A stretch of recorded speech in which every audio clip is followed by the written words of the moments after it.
Now, this little record deck, you could pretty well take anywhere in the world and use it.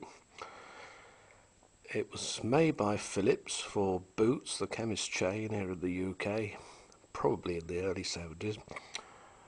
It's got 4 different mains voltages: 110, 127, 220 or 250 AC. The frequency doesn't matter because the actual motor runs on DC. It's the same motor they put in their cassette decks all that time ago. Or if you ran out of mains voltages, then this thing can be run on 6D cells, UM1s or HP2s as we used to call them here. This one has a matching lid, which I think was probably an optional extra, because mostly you'd find the speakers clipped on top, like that, and form the lid.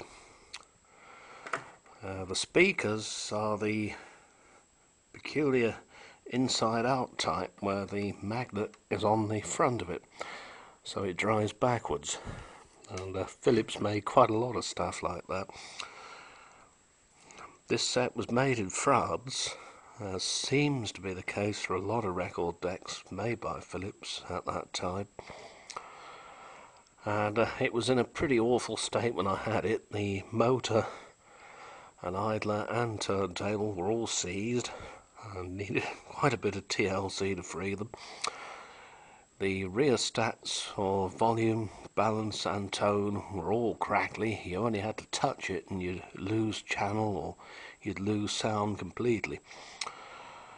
But thanks to a bit of service on, seal the tins, it seems to be alright now.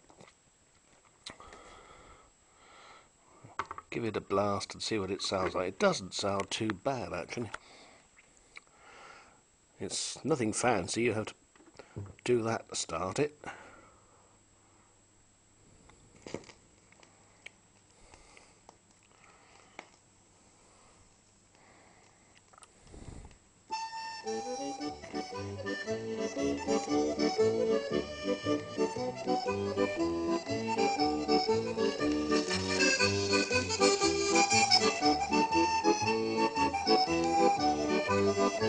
Very tinny indeed that was, wasn't it? The tone full up.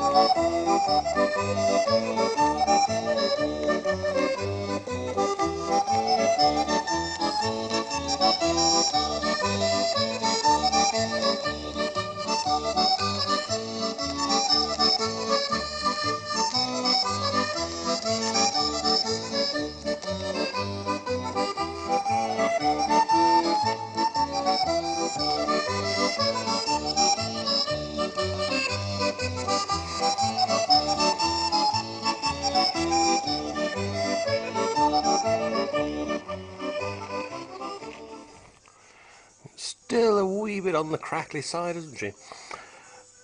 Got the usual plug-in Philips head shell, dead easy to change the needles on.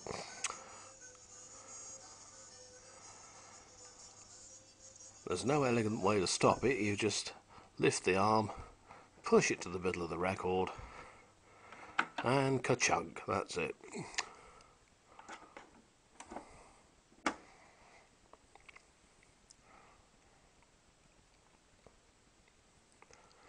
Volume controls are still a wee bit crackly. May yet have to replace the rheostats. We'll see in the fullness of time.